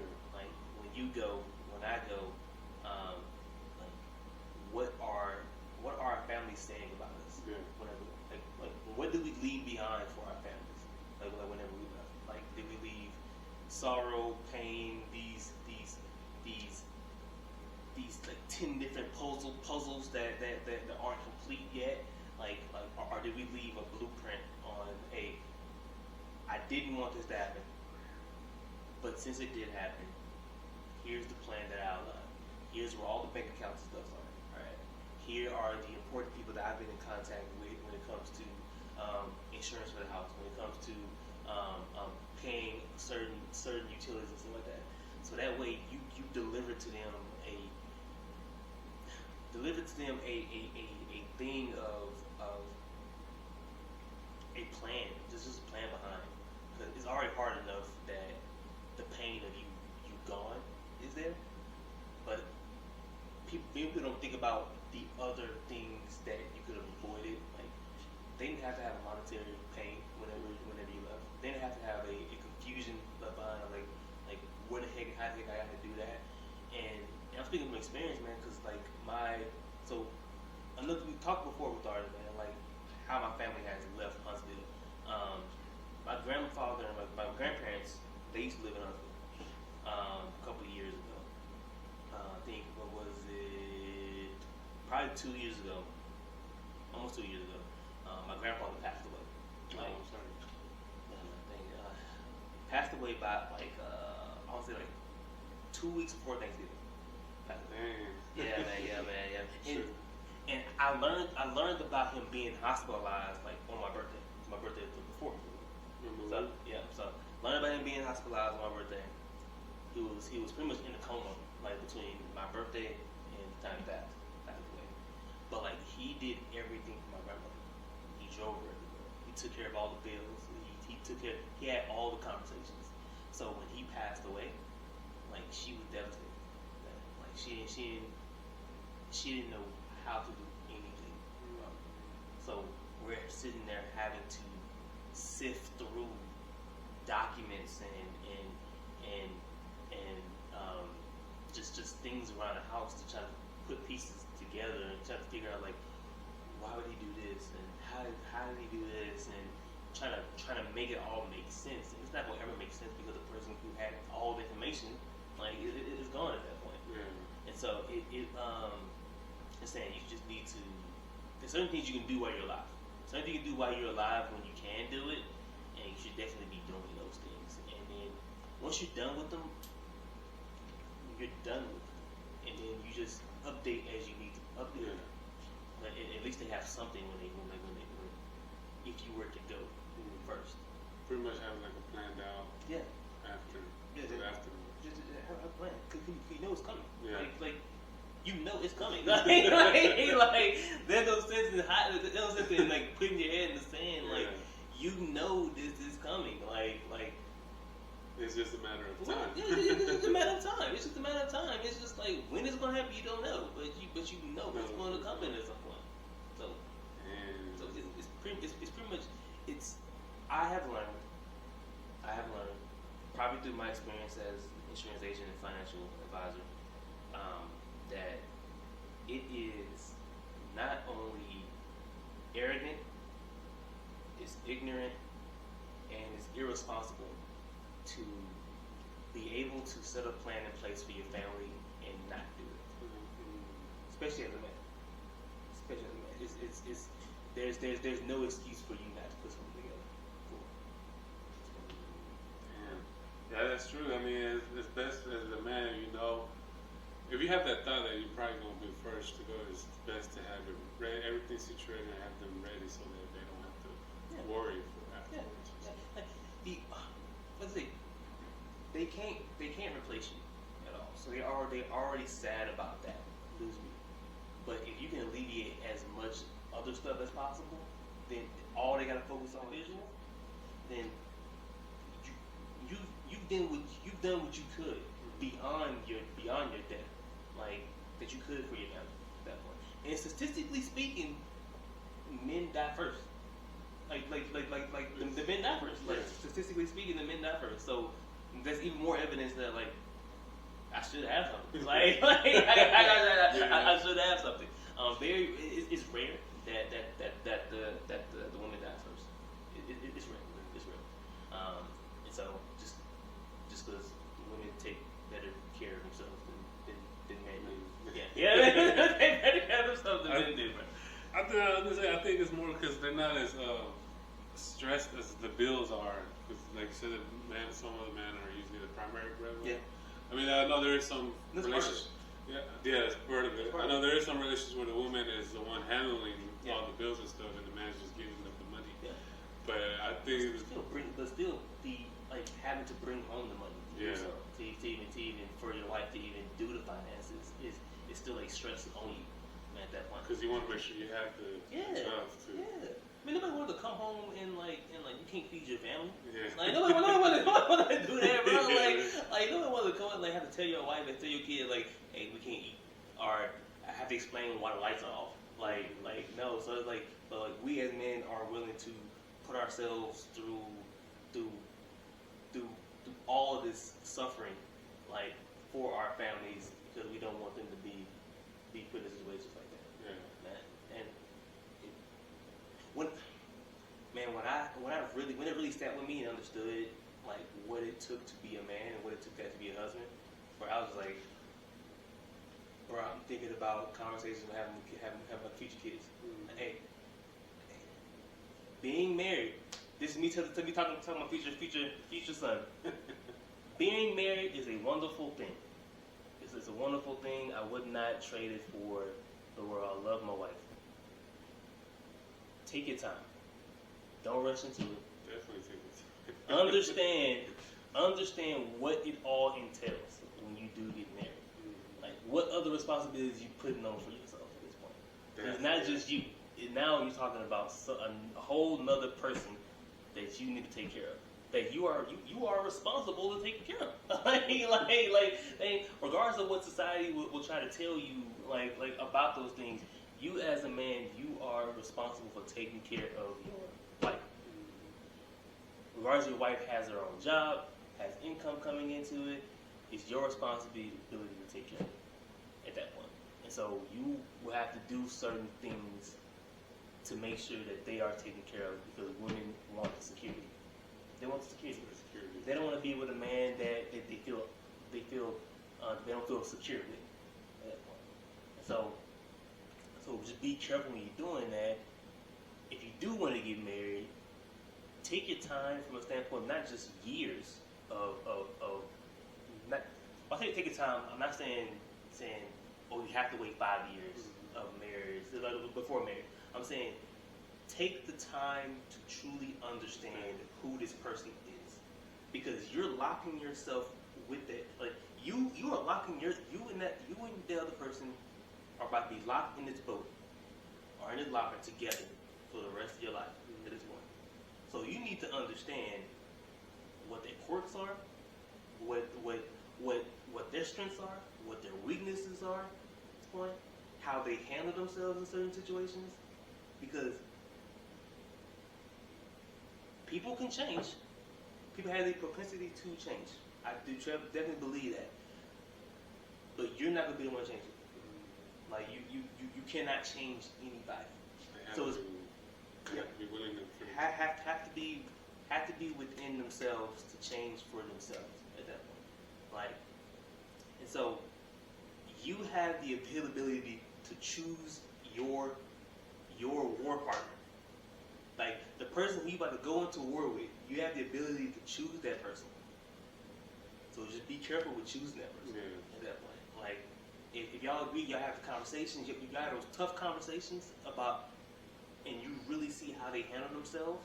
And once the mask comes off, in the beginning, you got to be putting on your best mask, and like, once the mask comes off, like who that person really is, and are they coachable? Are they encouraging you? Are they supporting your dreams? Or are they trying to or what they're doing consistently distracting you from what you're trying to do at this point? Like, then you know, okay, I can go to war with this person, and I'm going to go to war with this person. That's when the marriage happens. Because marriage work. That's what hopefully my wife watches this episode, watches that part. That's a strong suit right there, because that's what, when you said the mask was up, that's the number one problem that I feel that has a lot of people always complaining, oh, he wasn't like this when we first started dating. Because I'm thinking, it's like you're saying, that they didn't take the time to really know that person, understand that person, to learn how they are, their strengths, their weakness, and all that. So once you start seeing their true identity, and you're saying, "Oh, he's changing. He's not like he was. He's not changing. He's showing you." Yeah, she don't know you where we really is. Yeah, because you can only put up the facade for so long. Yeah. Like it's one thing to go on a date and then go home and then like, oh, okay, I can relax. I can let my stomach out now. Like when I'm home, but like when you're married and that person is like, you can't escape. Like you're not escaping from that person. Like you live in the same house. Like like you're not going through. And I'm talking from experience too, because like I had to go through that. Like I had to go through like a period of really understanding who I was, and because I was you may not know, because I may not know, but I am a social introvert. So, yeah, so I can be very social. I can be engaging, but like when the party's done, when the gathering is done, I need to go back home. I need to recharge my batteries. I need to recharge my batteries at that point. Like, and so when I got married, like she got the highs and the lows. So like she got me when I was really engaging, but then she saw like when me having to recharge my batteries too. And that was a conversation that we really had to have. Like man, like I'm having to really talk through, work through those things. I had to change from. I did a lot of changing, like to actually to not hide that, but to channel that in different ways to where it was conducive to the relationship at that point. I think one of the strongest things is when you move in together and you start like seeing and recognizing. Because me and my wife, even though we dated all through high school and stuff, we were knowing each other, but we really didn't know each other that well. That's until we moved in together. We've been living together for 4 years, I think, going 4 years.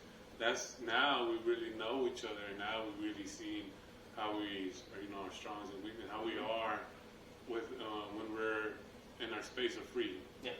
So, and now we got to learn. Now we put it together. Because we did, at first, I think we did struggle. We were like, well, I grew up, we didn't do it like this, or the way I grew up, we did it this way. And I was, like you said, when you had to talk and stuff, I was like, yeah, but you're bringing something in, I'm bringing something in. It's totally different, but we have to put that together to make it to a new for our daughter. But when we put it together, that's going to be her way of growing up, seeing how we're doing things. And that's going to be her way of taking it to when she moves in. Yeah. It's and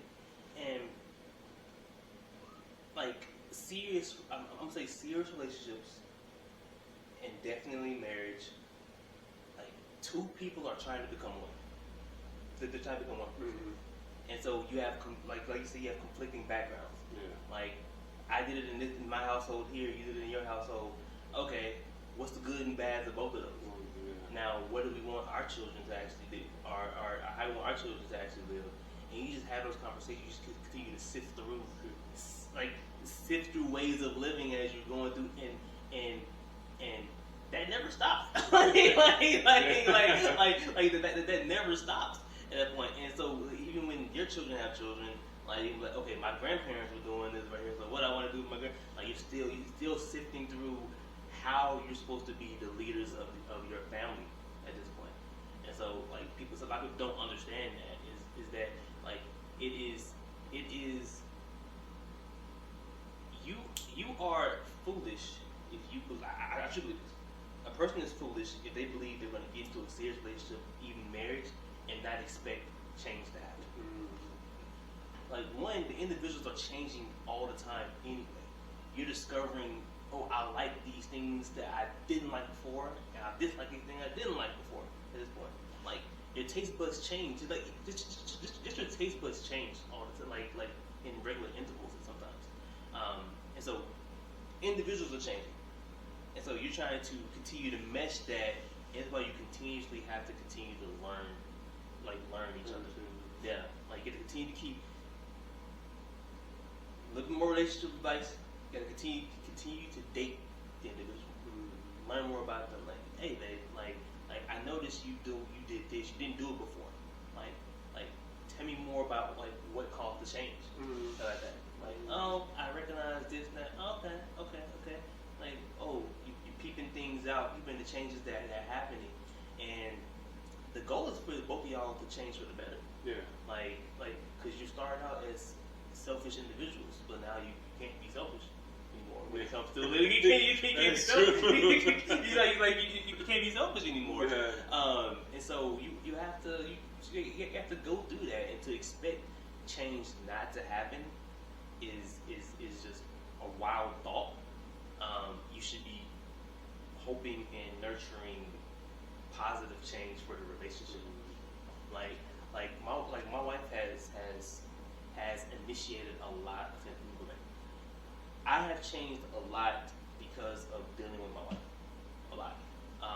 And we've had conversations before about that change. And I tell her, like, hey, I've changed a lot, like, because of you.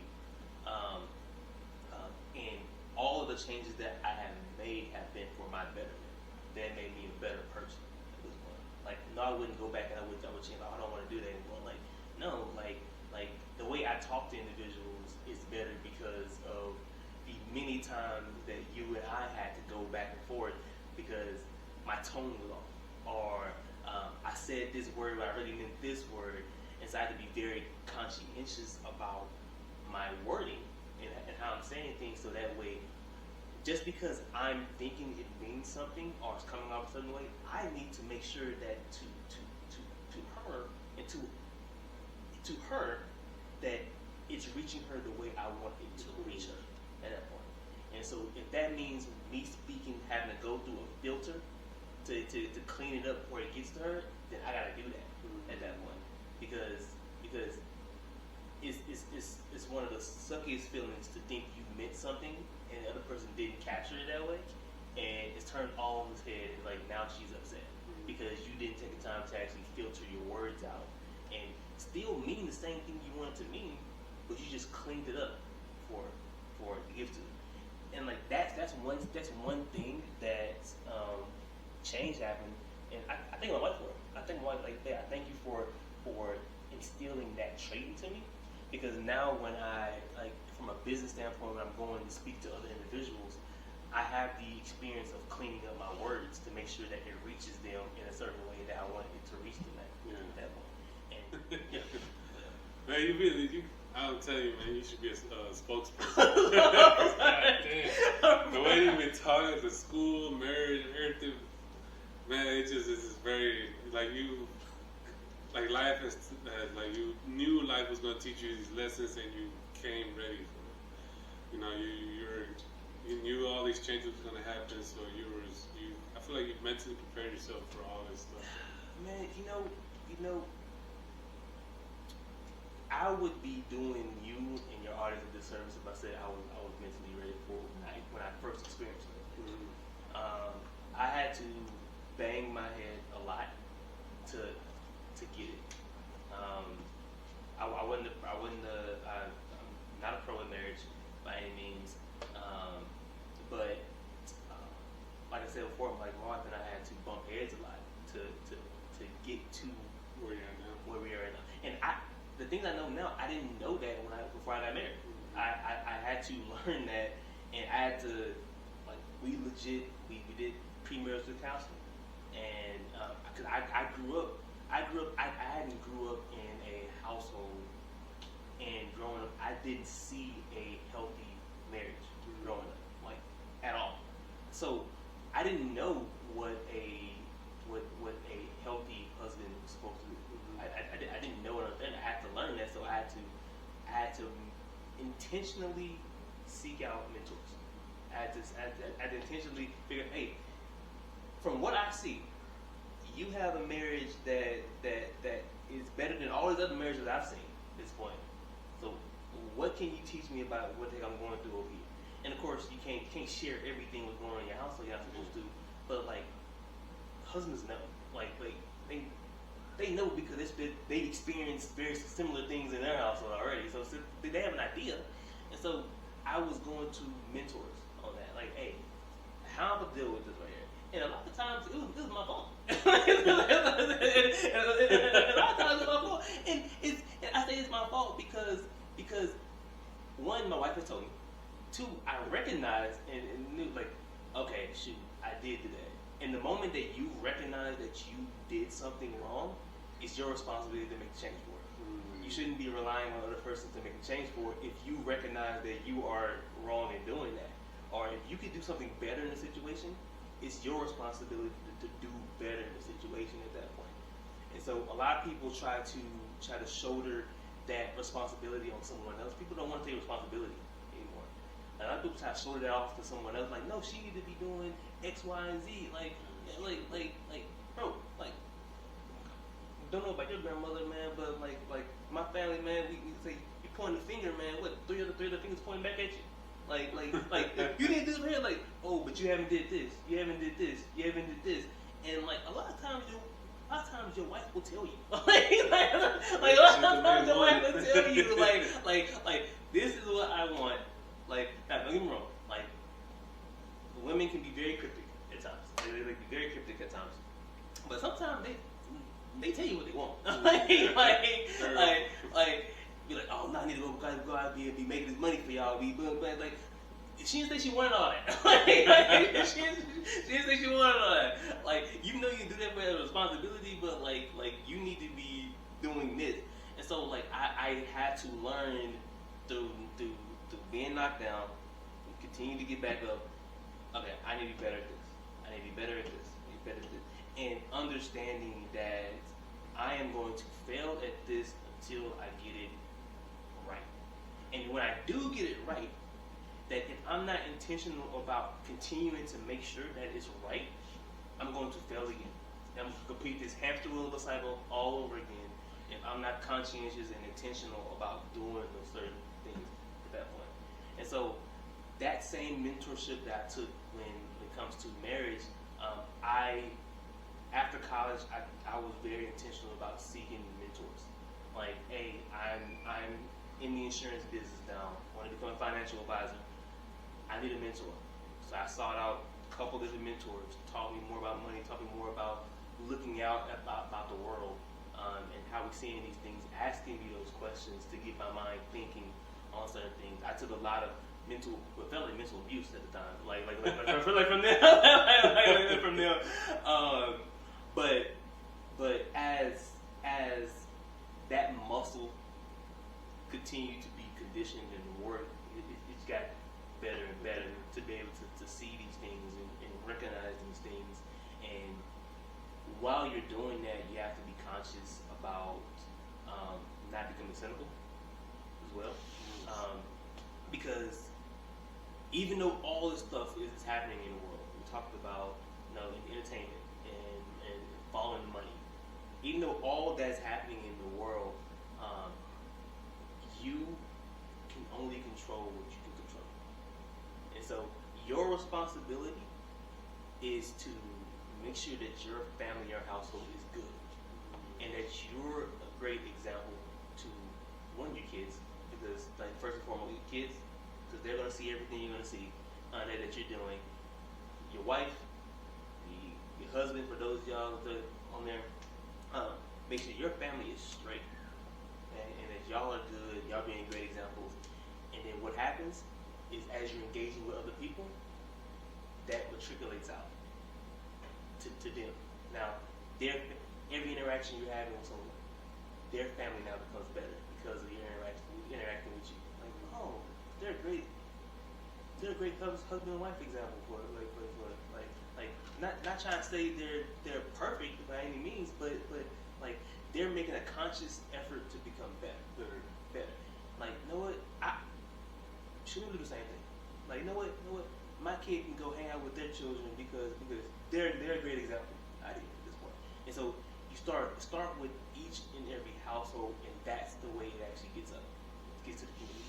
And so you have to become you have to focus on your household first, and that's really the only way you have to change the world like that. I mean, there's no lies right there. That is definitely what, like you said, it all starts within yourself. You recognize your errors, and I never heard of that. When you point a finger, you got 3 fingers pointing at you. You never did? No, I never heard it. That one, I was like, that's a very good one. Like, they got 3 fingers pointing back at you. Damn. I used to try to point people like, hey, you over there, you. Don't be pointing back. Yeah, man. But yeah, man. We all have shortcomings that we're continuously working on. Anyone tells you that they're not working on anything, like they're lying. Like they're 100% lying to you. Like, what's your perspective on these? These I don't know if you get on TikTok or Facebook videos and all that. You got these couples that use them together, because I know like you and your wife got sponsored y'all's business. Yeah. You have these couples that are out there as well sponsoring, but they're doing those skits, whatever stuff like that. Yeah. What's your perspective on that? Perspective on that? Yeah. Because there's this one couple that I've seen a lot lately that they got together and they used their relationship to blow up on TikTok. Yeah. But then recently they came out with like someone that cheated or abusement and all that. So behind the cameras and stuff, it was actually, I guess, a very toxic relationship. Very toxic. Yeah. I'll say so. My wife was like, my wife is into following like those couples on. Stuff like that. Yeah. And my so wife is too. yeah, man. So when we got together, she kind of put me on to like these couples that she was like watching and stuff like that. And that was the strength. They would blow up, and then you'll see like, oh, so and so cheated or so and so that, and they break up. My thing with that is that first off, I want to believe, I do believe that there are couples who are out there like they're doing it and they really have love for each other doing it. They're really doing it and they're enjoying each other's company. They're enjoying making videos and all that together. I'm not stupid in thinking that they're doing that because they don't see what a monetary outcome could be out of that. But at the same time, if they're going to make money off of presenting things to the people that they actually love and enjoy doing, and it's not toxic, then to each his own at that point. Because there's going to be a segment of people who want to be entertained like that. And who am I to say don't do that when it's the money's out there for you to do that? And I hate that all too often it comes out like that. That like it's actually toxic behind the scenes, or it's actually a fake relationship. One thing, like don't get too invested on people's lives. You have no idea. Yeah, nothing involved in. Nothing about. Because I did see one incident about I think when TikTok had just started open up here in the USA back in 2021, 2022. Okay. When it was starting to get popular, there was this one couple that they post videos saying that they were happy together and this and that, but behind the scenes it was a very different story. And they actually, I think, the female was trying to break up with the male because she was just, I guess, tired and done with it. But this guy, I guess, he turned out to be an abuser, very abusive. So he kind of started putting his hands on her and stuff.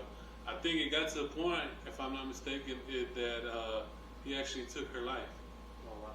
He took her life because I think she searched out for help to get away from him, and I guess he just went psychotic and stuff. So it's like how you're saying, you gotta get to know the person and stuff. Yeah. But that one, fast forward to now, I saw this other relationship where they built together, but then the kind of similar story where the guy, I don't know if the guy was the one cheated or the girl cheated, and the guy became an abusive and started abusing her and stuff. But like the way I see it is like, man, honestly, it's fun that you're doing it. You're building, a platform with someone that you find it to be special for yourself and stuff. But it gets to the point where maybe other people gonna come around and kind of try to throw themselves at you and stuff. Obviously, like the fame and stuff, if it gets to that point. they're gonna try to. The temptation's gonna try to build up quicker. But honestly, I feel like if you're a weak person, you should either take the time to learn more about your partner, or or just not do it in general. Because if you can't handle the type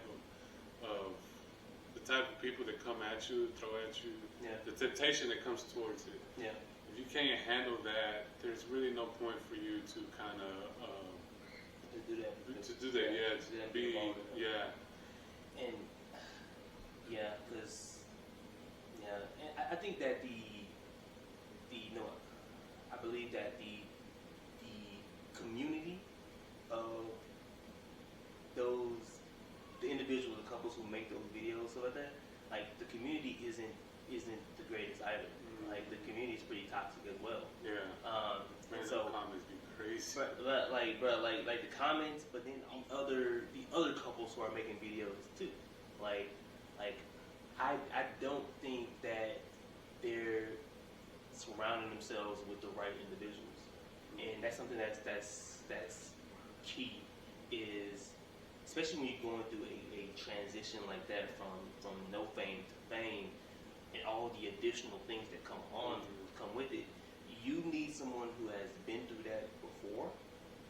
Well, you don't need somebody, but it's beneficial to have someone around you who's been through that before. Like a mentor. Yeah, who can actually like coach you through that process. Like, hey, when your stuff blows up, these women gonna be throwing themselves at you at this point. You'll be super tempted at it. Same with you. These men will be throwing themselves at you. Like, don't let the money disrupt. Y'all make some money. Let the money disrupt y'all and doing what y'all doing in there. And I don't think that's happening enough. And I don't think that's happening enough. But I also don't believe that they've had those conversations with each other about who they are, and they're going into it from a standpoint of blowing up, making money, and getting famous at that point. And so when you do that in that cycle, it's hard to get out of. Like the person has to change midway through, because they have 20 different things attacking you at this point. And again, it's hard to change at that point. So it's. I put it in the similar category as a singer, as an actor or actress, entertainment. That when you're not, like Mike Jones has said himself, like now I'm hot, they all on me. Like he told you. Back then you didn't want me. Now I'm hot, they all on me. Like that's some real advice. Like that's some real advice. And like take that same advice like anywhere. Like you have a business, you about to blow up a business. Like your business about to blow up. Like when your business blow up, people gonna be trying to get at you. Like either from a sexual standpoint, or they be trying to come at you, try to bribe you. They be trying to come at you like, hey, put money in here, trying to coerce you, politician wise. Like, bro, like you just gotta understand, like the higher you climb up that success ladder, like that fame ladder is better put that fame ladder, the more deviations and distractions and the more negative spirits and atmosphere that you're going to experience, the higher you get up there. And if you understand that going into it, you may have second thoughts about even wanting to go that far in doing that. But I mean, look at the whole Diddy thing. That is true. Look at the whole Diddy thing, man. Like look at how he look what like Diddy. The thing is, Diddy came out and like these whole actors coming out like, oh, you gotta play the male. Like for the business to happen, you gotta play a woman in order to actually to for the doors of that industry to open up for you. And like they're not hiding it from they're not hiding it from you. Like to get to those levels, you are going to experience that. And if you're not ready for that, you're better off just not. Like the money isn't good enough for you to go through that, and you trample over like the relationship, your brand, and what you built at that point. The money's not good. It's easy to say, of course, but you really got to think about your brand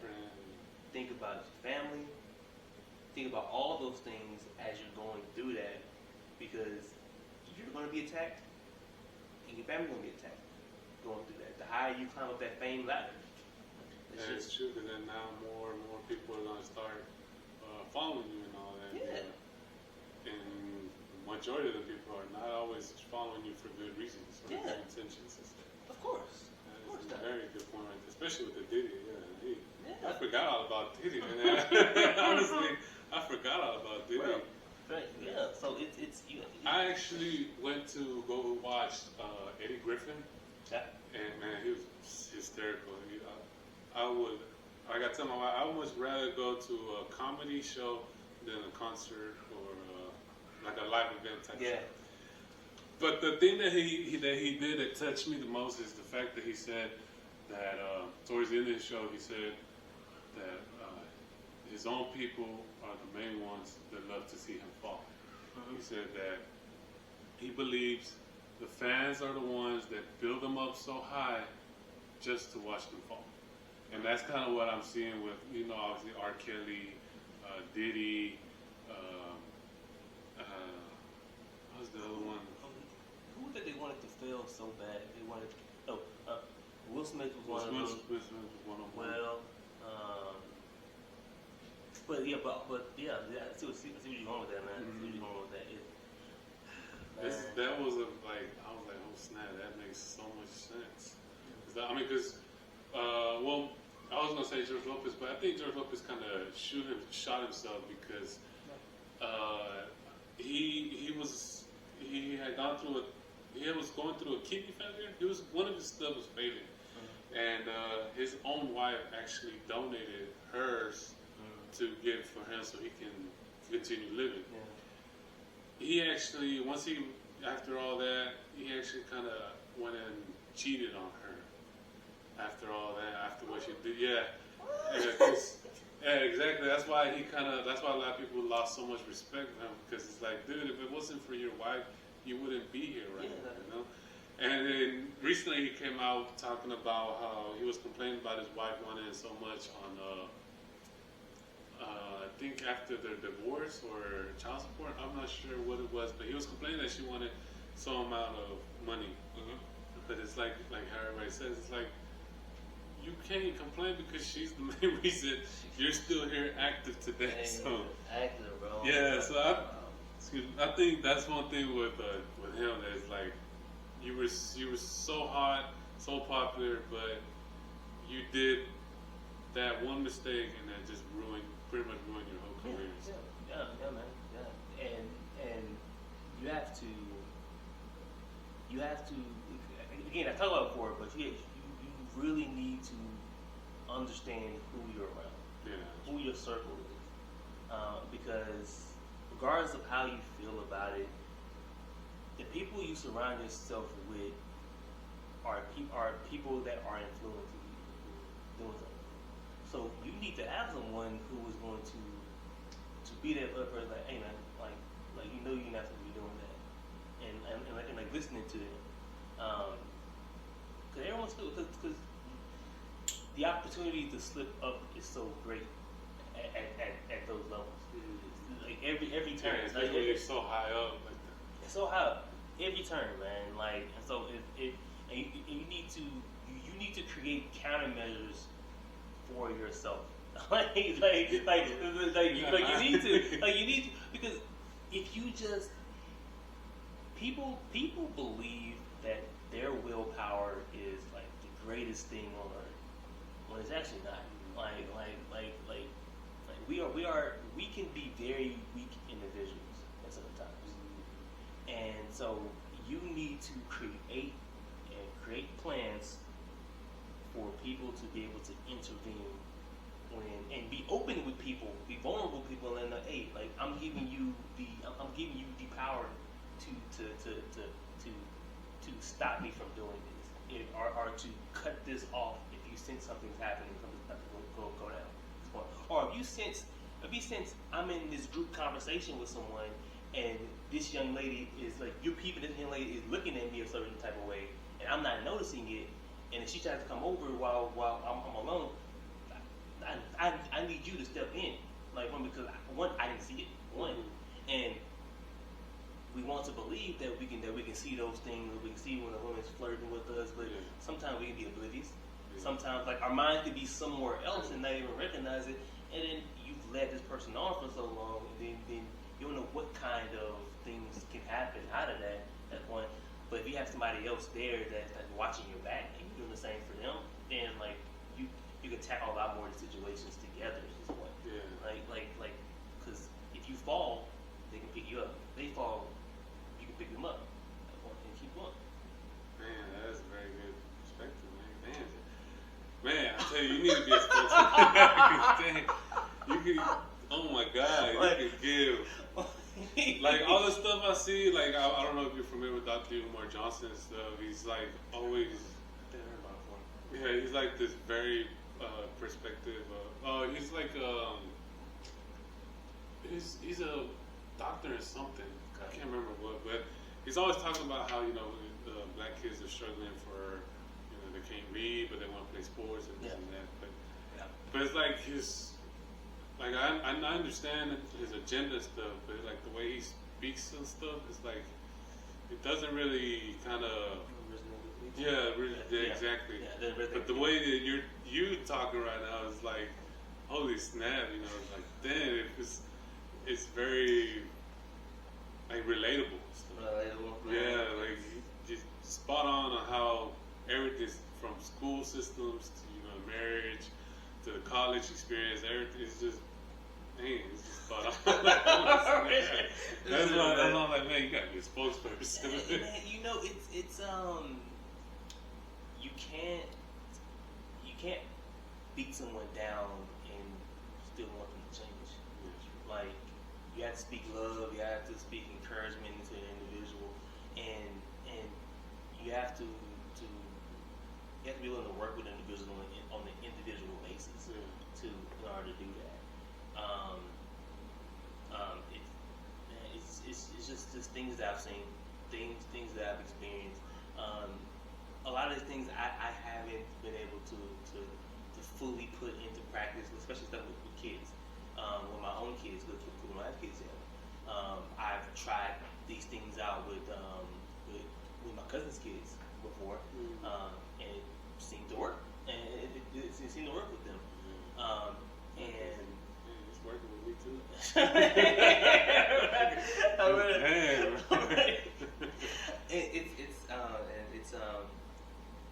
It's just really sitting down and just looking at things and hearing certain different perspectives on life, and then understanding like you don't have to be the victim if you don't want to be the victim. Like each and every one of us, like I said before here, like, we all start out at different situations, the different places in life. Like, okay, like, stop comparing yourself to someone else. Like, the only person you need to compare yourself is the future you at this point. Like, compare yourself to the future you, and if you're striving for that individual, then like, you're going to hit your marks at that point. And to understand that you're a pioneer. Like you're going on this journey. It feels like it's alone at times, but you're not alone. You have so and so over there who's pioneering their own journey. Like, you have this person over there who has pioneered theirs. They may be a couple of years ahead of you. Like, why wouldn't you reach out to an individual? Hey, what lessons did you learn between where I am now and where you are right now? Like, why wouldn't I want to get experience that you've had that you're willing to share with me at this point? And then I'm having to package that information, store it, analyze it, go over it again and again on how relevant is that to me and what I want to bring down. And going back to the legacy conversation, what I want to bring down to my legacy, to my children at this point. Like, I haven't applied this thing when it comes to the children, but from what I have experienced dealing with children, is that one, children can mature a lot faster than we want to give them credit for. For instance, has anybody really dove deep into the true understanding of why the legal age of marriage has increased to 18? Has really anybody really thought about that? Really understand why? I didn't even know there was a legal age to get married. Well, look, legal age to get married without your parents' consent. Oh. Without your parents' consent. Oh. Or just being an adult. Period. Being an adult. Yeah, because I mean in Hispanic culture y'all have quinceañeras. Yeah. Which is what? It's considered when the person, the female, is transitioned from girl to a woman. Woman. Yeah. At 15. Mm-hmm. But legal age, but the adult age is 18. 18, yeah. Why back in the day did our ancestors believe that 15 was the actual date of you becoming an adult? The bar mitzvahs. It's not 18. Like, no, but like bar mitzvah. If I'm not mistaken, and someone correct me wrong, the age of bar mitzvah is hard. Because I don't got it wrong.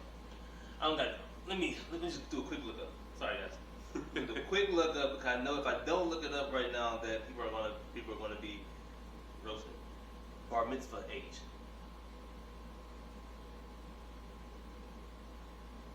13.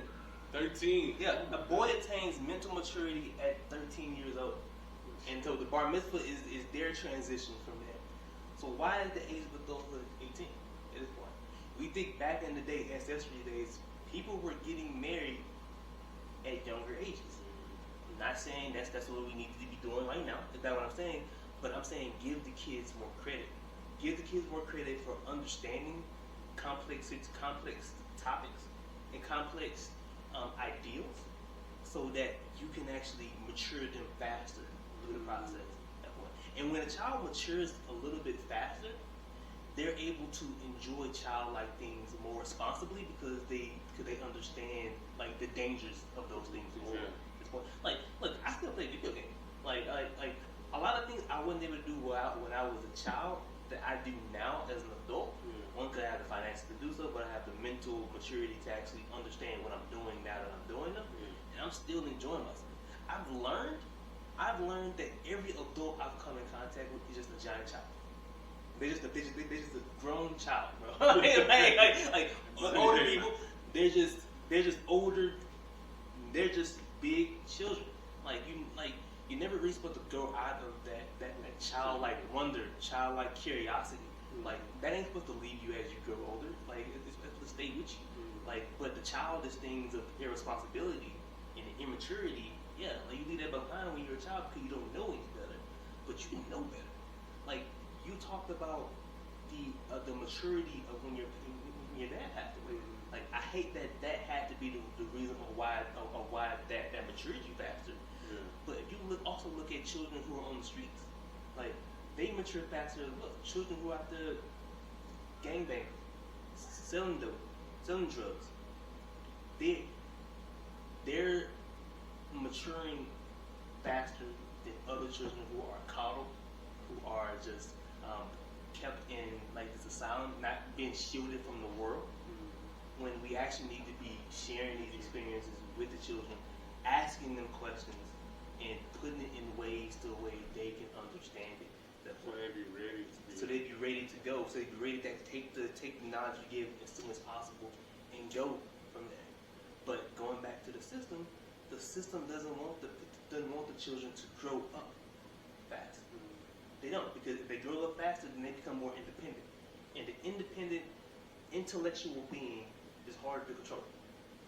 Yeah, because they start questioning everything. Start questioning stuff. And so you as a government, as a system whose a lot of the money, a lot of the workforce is built off of uneducated individuals, well, why would you want to instill that in children on a mass global scale? You wouldn't want to. So that is why the system looks the way the system looks at that point. And so it's up to you to understand, like kids can understand a lot more than we give them credit for. Yeah. Like kids can learn multiple different languages a lot faster than adults can. Like, so you don't think they can't understand other topics as well? What? No. Like quinceañeras is an example.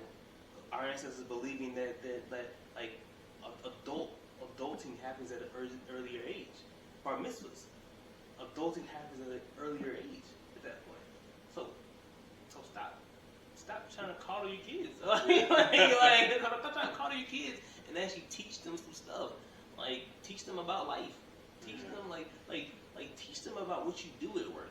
Teach them about money, finances. Like, don't be afraid to show money, to show how to balance a budget, how to balance a checkbook. Don't be afraid to have those hard conversations that, hey, mommy and daddy and I were having an argument over here. Not gonna tell you everything we have an argument about, but this is how we worked through this argument at this point. This is why this is kind of high level why we were arguing, or why we was having those conversations at that point. And that kind of narrows down the marriage issues and stuff. That kind of helps them. Okay, so that letting the kids know that, oh, okay, so in the future, whenever I get married to whoever, you know, I will see that I will come across to situations like this, and instead of bashing at each other, we just learn to talk it out. Yeah. Because if your kids don't experience you sharing with them how you work through those situations, you're forcing your kids to bang their heads when they get in the situation in the future, when you could have just shared information with them, like, hey, this is what worked for us,